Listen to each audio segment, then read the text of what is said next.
December 31st, 1949, marked episode number 65 of CBS's The Adventures of Philip Marlowe, The House That Jacqueline Built, Vasseur 1. On New Year's Eve, a professor hires Marlowe to find a small Los Angeles house that has vanished, along with material needed for his work. The inquiry leads out of the city toward San Pablo Bay, where those connected with the house's removal offer conflicting accounts, and the case turns deadly. Gerald Mohr stars as Philip Marlowe in this CBS production, produced and directed by Norman Macdonnell. Here is the original broadcast.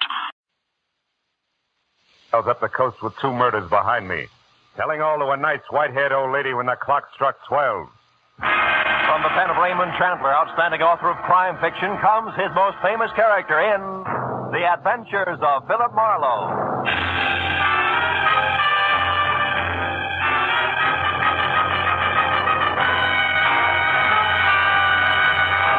Now, with Gerald Mohr, starred as Philip Marlowe, we bring you tonight's exciting story, The House That Jacqueline Built.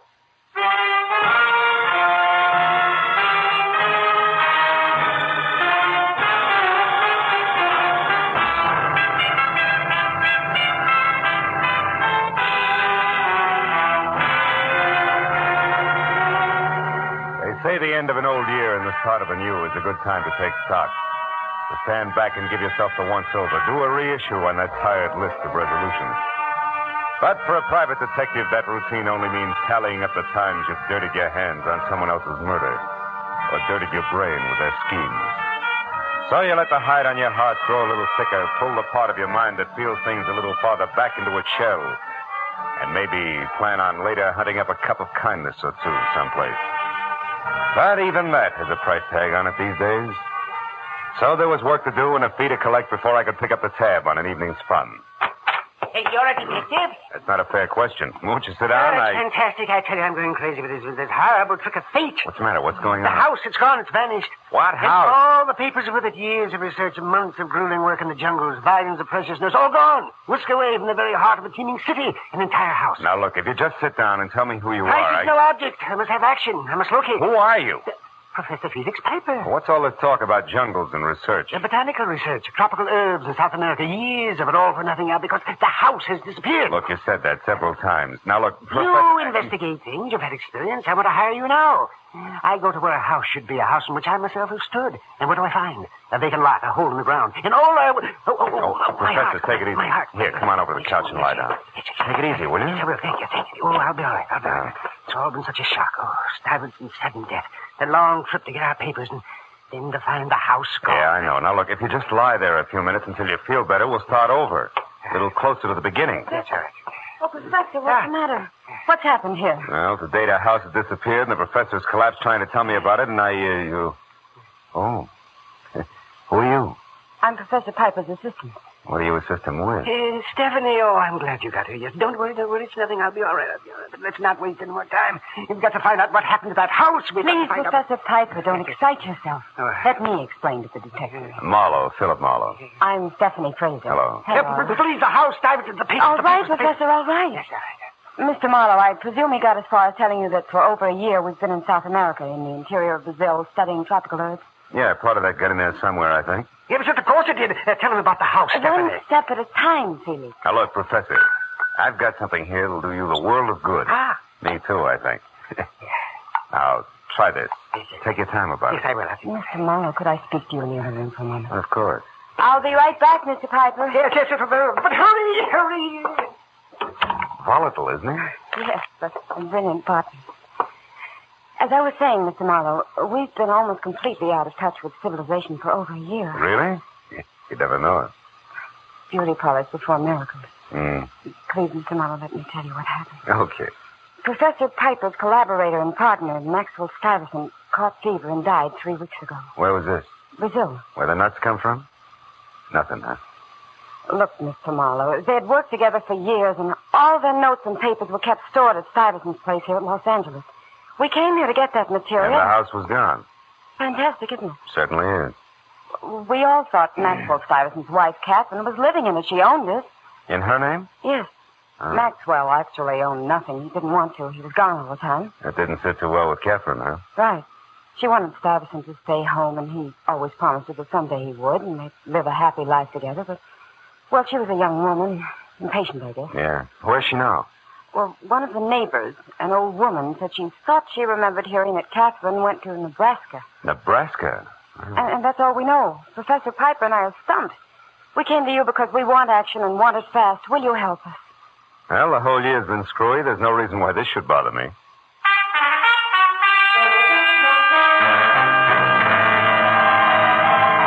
Tracking a runaway residence through the metropolitan wilds of Los Angeles didn't sound so tough.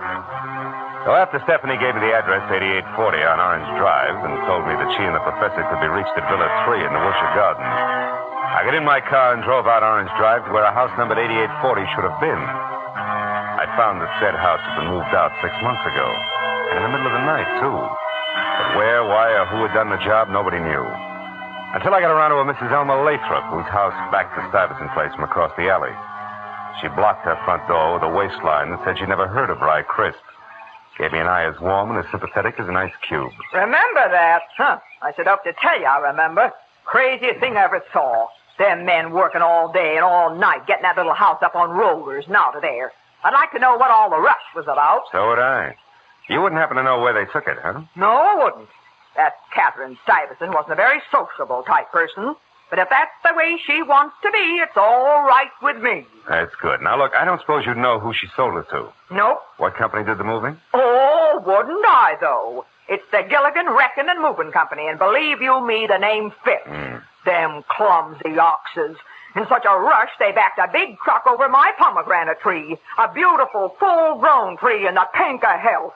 Did I make them pay? I'll bet. Now, you listen. Have I a choice? I tracked that outfit down and made them shell out through the nose for that. Was I burned? Well, bully for you. Now, look, where is the Gilligan Outfits office, Mrs. Lathrop? At Adams and Rampart Street. 410 Rampart. 410, huh? But say, what's going on anyway? Why are you asking me all these questions?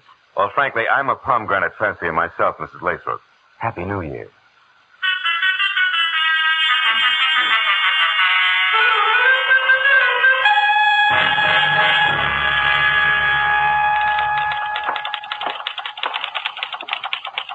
Yeah? You want something? Yeah, this is 410 Rampart, isn't it? That's correct. Well, your sign outside says Blookman's Novelties. Are you one of them? Ashtrays, paperweights, bronze, Okay. and silver baby Okay, shoes. honey, okay. Now, look, yeah, I'm looking for the Gilligan Wrecking and Moving Company. I was told they had this place 6 months ago. That's right. But they're out of business now. They went broke last September. Boss left town in a hurry. How do you like that? Not much. Mr. Gilligan owed everybody wages, including my boyfriend. He used to work for Mr. Gilligan. That's how we met back. Bat? They were moving out as we moved in. It's a small world, huh? Getting smaller all the time. Now, look, I'd like to talk to your boyfriend, Miss, Bessie. Bessie. Well, Bat lives real close to here. The Beekman Room. Oh, thanks, Bessie. What's Bat's last name? Battenschlag. Who? Battenschlag. Yeah, anybody'd know that. Well, you better just call him Bat. All right. And, tell him to drop around, will you?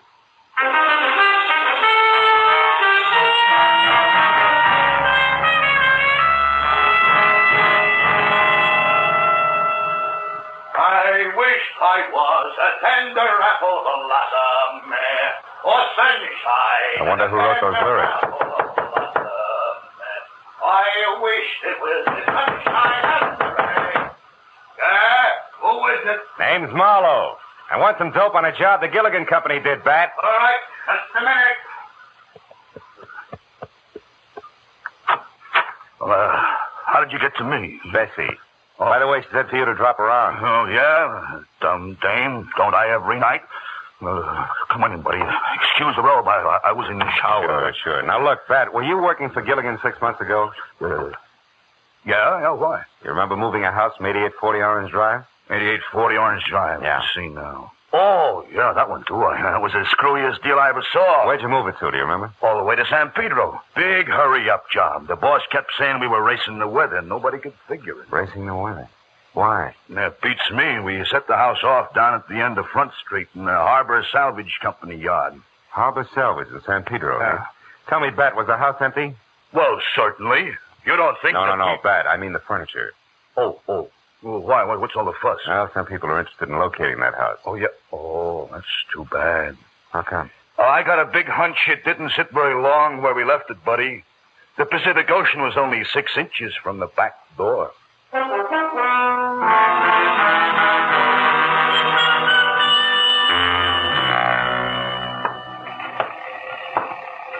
I'm Pete Nyers, mate. What's on your mind? Well, if you're the head man of Harbor Salvage Company, a house is on my mind. That's me.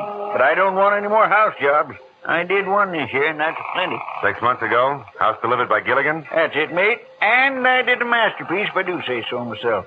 Sure wouldn't chance it again, though. Too shifty. Never mind your career. What happened to that house? What happened? Why, I loaded it on that old woman's barge. What old woman? As I was saying, I loaded it on that old woman's barge, battened it down, ship-shape in the last 2 days of good sailing weather, and sent her out to sea. You mean that house left here on a barge? That it did, mate. Bound for the Golden Gate in the upper arm of San Francisco Bay. Oh, fine. Little shrimp fishing town in the backwater there called Wilson. If I remember right, it's on San Pablo Bay, about 15 miles north of Berkeley. Now do you mind telling me who the old woman was who owned that barge, Nias? Not a bit. Kindly old soul she was, named Jacqueline Built. Went aboard with the house and waved goodbye from the front door she pulled out. All smiles, too. What's the matter, son? You look like a deckhand who's lost his sea legs.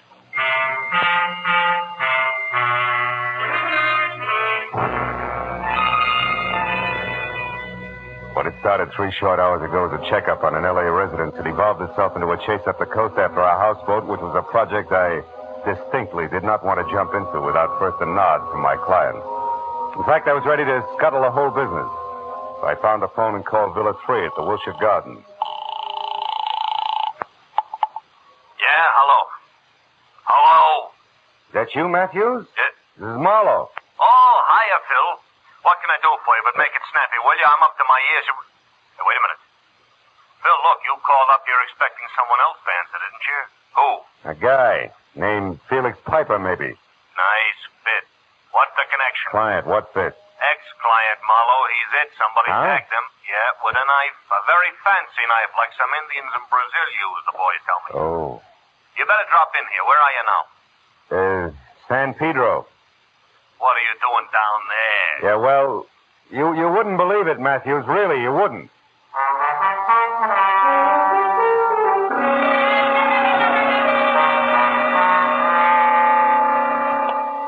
Morning. Yeah, see if we can get all of that bellhop now. Okay. Oh, hello, Marlowe. Hiya, Matthews. Any progress? Too soon. Anyway, I'm counting on you for that. Come on inside, have a look. Okay. When did it happen? A couple hours ago. Mm-hmm. What was his dodge, anyway? We found a club membership card lists him as a botanist. True? Yeah, as far as I know. Spent a lot of time in research in Brazil. Where the nuts come from? Nothing. Oh. Well, there's your client, Phil. Professor Felix Piper, and somebody nailed him right between the shoulders. Hey, Matthews. Hmm? Something's awful haywire. What do you mean? That's not the man who hired me.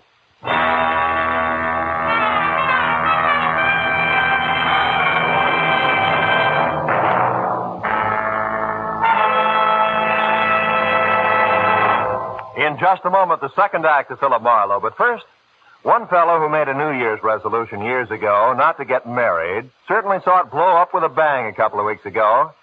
A fellow by the name of Andy, of Amos and Andy, opened his mouth at the wrong moment, and there he was, married to the wrong woman. Listen for Amos and Andy and Andy's Bride on most of these same CBS stations tomorrow night. Now, with our star, Gerald Mohr, we return to the second act of Philip Marlowe and tonight's story, The House That Jacqueline Built.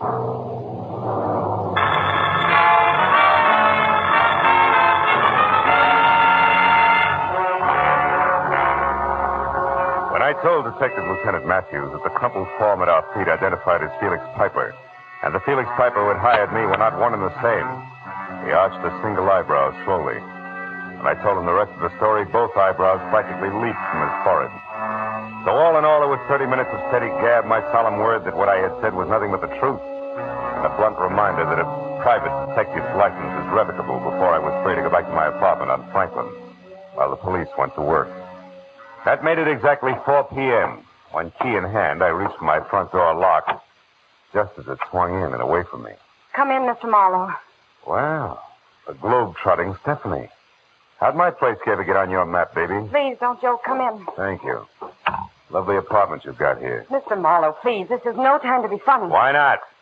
Everything else plays funny. Your lost L.A. house turns up floating on the outskirts of San Francisco. What? A screwball botanist from South America who's maybe also a killer wants a bunch of hocus-pocus Also a papers. killer. Well, what do you mean, Mr. Marlowe?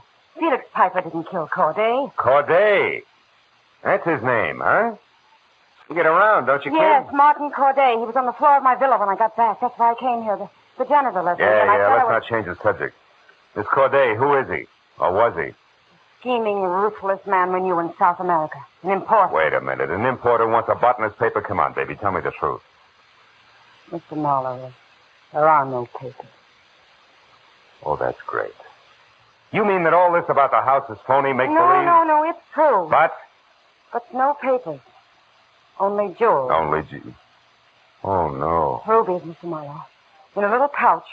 $30,000 worth hidden in the house. Where in the house? The fireplace. Behind a brick somewhere on the right-hand side. You see, those rubies belong to Felix and that Maxwell Stuyvesant I mentioned. Now they belong to Felix alone. They were for their old age, The expression's nest egg. so they could carry on their work. You don't believe me? No, not quite, no. And for two very valid reasons. One, why'd you lie in the first place and say it was papers? Because we didn't know if we could trust you. And now with a man dead, you have to, is that it? No, I don't have to, but I do trust you, Mr. Marlowe. Well, it may not be mutual, Stephanie. What do you mean? Well, if I buy all this, the jewels, Piper and Stuyvesant's unique retirement plan, Corday posing as Piper to some way cut in, there's a new hooker. Which is what? Corday's murderer. It should now be you or Felix Piper. No. Then who? Corday's partner. A swarthy-looking little man. I don't know his name. I last saw him with Corday in South America. You see, the original plan was that I come up here ahead of Felix. But he was too anxious. He couldn't wait. He followed almost at once. So? So, somehow or other, Corday and this swarthy man found out about our plans and decided that Corday should pose as Felix and execute their scheme. And what? Well, there must have been a double cross. Corday probably trying to do away with the swarthy man, but getting done away with himself instead. Where's Felix Piper now? In a second-rate hotel on Santa Monica Boulevard. Phone number there, do you know it? Phone number? Yes, I have it right here in my All purse. right. Crestview 8 something. Yes, here. Crestview 84144. 4144. Okay, here, you talk to him, Stephanie. My nerves won't take the chatter. What should I tell him? Mr. Felix Piper, please. Now, tell him for the time being we're going to skip the police. But you and I are going up to San Francisco on the next plane and then out to a place called Wilson to look for a houseboat. No less rubies. Yeah, also tell him to meet us up there at the Crystal Auto Court. You got that? It's a place I've stayed at a little beyond Berkeley. On the road to San Pablo Bay. All right. Stephanie, Felix. One moment. Yeah. Tell him to stay clear of swarthy men tonight. Especially small ones. They're dangerous.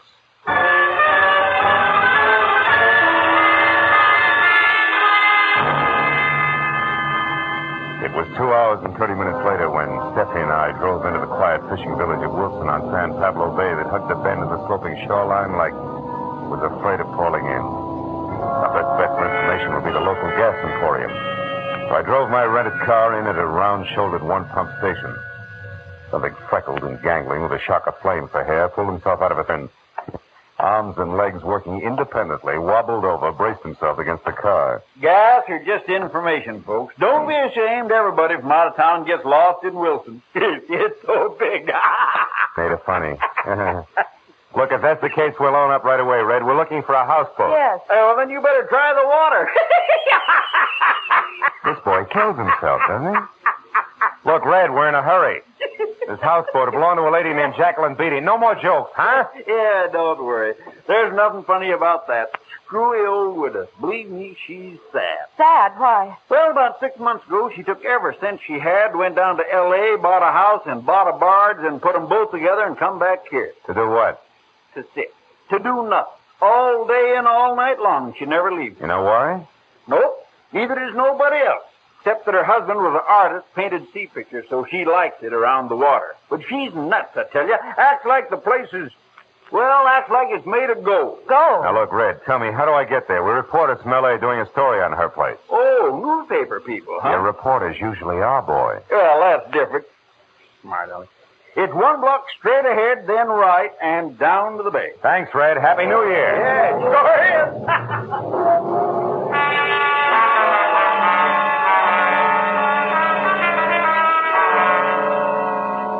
When we'd gone 1 ahead and 3 right and were down to where the town and the bay trickled up to meet one another, we saw it.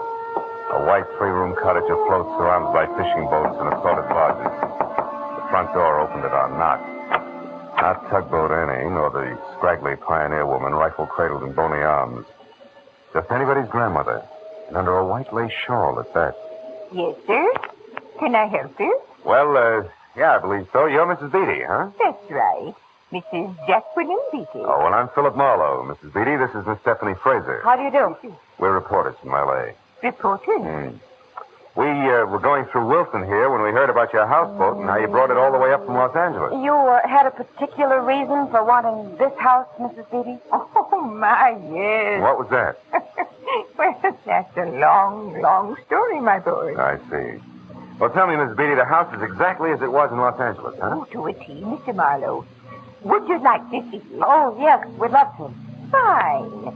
Then, shall we say lunch tomorrow? Well, Mrs. Beatty, we're on our way back to Los Angeles now tonight. Oh, that's too bad. Yeah. But, well, you see, I simply have to tidy up some before company. Well, perhaps another time. Well, I think lunch tomorrow will be splendid, Mrs. Beatty. Of course. Good. Then until midday tomorrow, we'll have a buffet for the 3 of us in front of the fireplace. Good night, Miss Fraser. Good night. Mr. Marlowe. Good night, Mrs. Beatty. Well, is it just a sweet old lady? I don't know. But when will we? I'll learn about midday tomorrow. Come on, let's get back to the Crystal Auto Cart and your boss. Felix Piper out and alone is a combination that worries me plenty.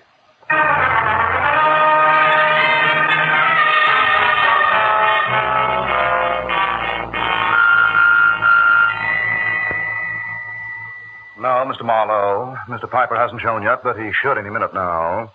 He called a half hour ago from someplace in Berkeley and said he was coming out here in a taxi. Well, now, let's see. A single cabin for Miss Fraser here, number 6. And a double, number 11, for you and Mr. Piper. Right, Mr. Marlowe? Yes, that's right, Mr. Crystal. Okay. Now, Miss Fraser, if you'll come along with me, I'll show you the way. Be back in a minute, Mr. Marlowe. I'll just tidy up Phil. Then I'll come back here and wait with you for Felix. I'm so worried. Yeah, I know. Well, he'll be all right once he's with us. I hope so, Phil. Oh, Mr. Crystal, can I call L.A. on this phone here? Oh, sure, Mr. Marlowe. Long distance is 110.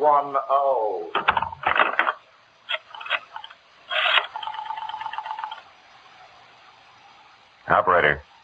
Yeah, I want to call a Los Angeles person-to-person here. Party I want is Detective Lieutenant... What? Delay. Oh, yeah, New Year's Eve. Well, look, honey, I'd like to put the call through anyway. Never mind.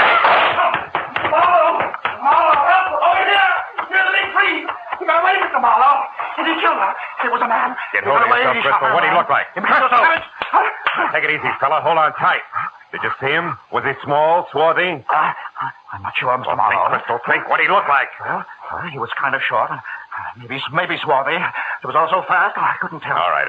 Come on away from her. We'll go back to your office. Now, listen to me carefully. You phone the police. I'm going to a houseboat on the San Pablo Bay where I think we'll find a small, swarthy man. We'll push a nice old lady around without batting an eye. But why? About $30,000 worth of rubies.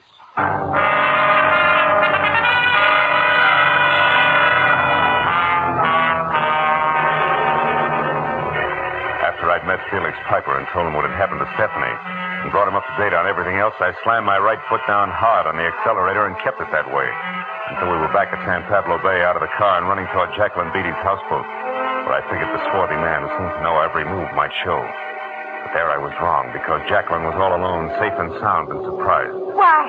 Why, Mr. Marlowe, you weren't expected till midday tomorrow.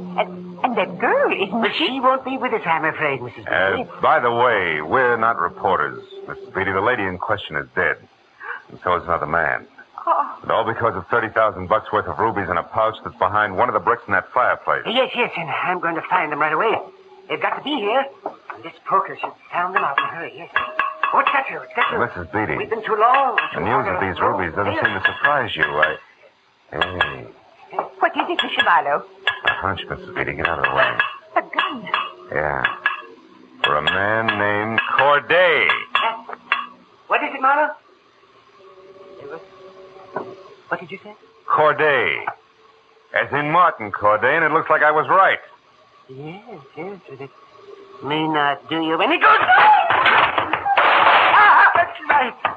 My shoulder. Oh, Mr. Marlowe. Mr. Marlowe, is he going to die? Not until the state gets its hands on him. Yes. You see, Mrs. Beatty, he's killed twice tonight, right, Corday? Come on, if you want an ambulance, talk. Yeah, they had it coming on, and Stuyvesant was double-crossed by Piper on his deathbed. Stuyvesant wanted the rubies to go to his wife, Catherine. What? Hold it, Mrs. Beatty. Go on, Corday. The real Piper was a crook, huh? Decided to get the jewels himself. Is that it? Yes, but he was also dumb. No.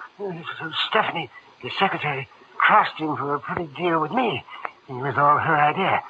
Going to you for help with me posing as Piper. Oh. Go on. Oh, Mr. Marlowe. Go on, Corday. Yes, and Stephanie decided to double-cross me. After you stabbed the real Piper because he got up to L.A. in your villa sooner than expected, huh? Yes, but she couldn't cross me. I was following her all the time. She didn't phone you from my place? No. I was outside your door then, and she was talking to a number she made up. You're lucky you handed her the phone when you did. If you hadn't, she would have shot you. It was all lies. It was lies. The swarthy man included. There isn't one. Mr. Marlowe, he's... Just unconscious, Mrs. Beatty. I'll get an ambulance. Yes, hurry. I'll show you where the phone is. Yeah. After you tell me about the jewels, huh? The rubies, Mrs. Beatty. Your lack of surprise about them being hid in the fireplace, I mean. How come? Well, I found those 6 months ago when I bought this house from Catherine Stuyvesant in Los Angeles. By the way, Mr. Marlowe, how did you know that man was Corday? Fireplace, honey. He went to the wrong side. It was worth a shot in the dark. Wait, the phone's over there. You know, I noticed the loose brick on the right-hand side of the fireplace the moment I walked in. You see, I built this house with my own hands. Really? Why'd you move it up here, honey? Because my husband and I spent our honeymoon in this house. And we found our happiness here at San Pablo. Oh. You also found the rubies and sent them back to Catherine Stuyvesant? Yes, Mr. Marlowe. Well, Happy New Year, Mr. Marlowe. Happy New Year, Jacqueline.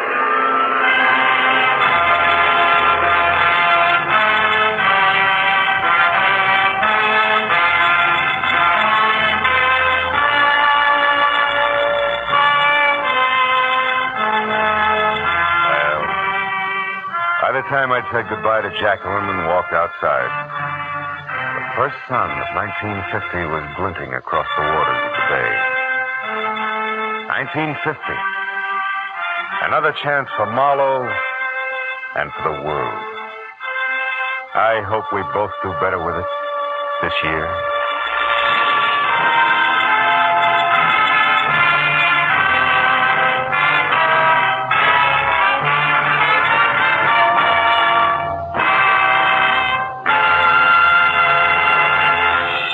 The Adventures of Philip Marlowe, bringing you Raymond Chandler's most famous character, star Gerald Mohr, are produced and directed by Norman Macdonnell and are written for radio by Robert Mitchell and Gene Levitt. Featured in the cast were Lois Corbett, Howard McNear, Georgia Ellis, John Daner, and Parley Bear. Detective Lieutenant Matthews is played by Larry Dobkin. The special music is composed and conducted by Richard Orant. Be sure and be with us again next week when Philip Marlowe says... This time each carried a torch, and each was burned by it. The heel, the hero worshiper, and the hard-bitten blonde. And all because of a woman already 2 days dead.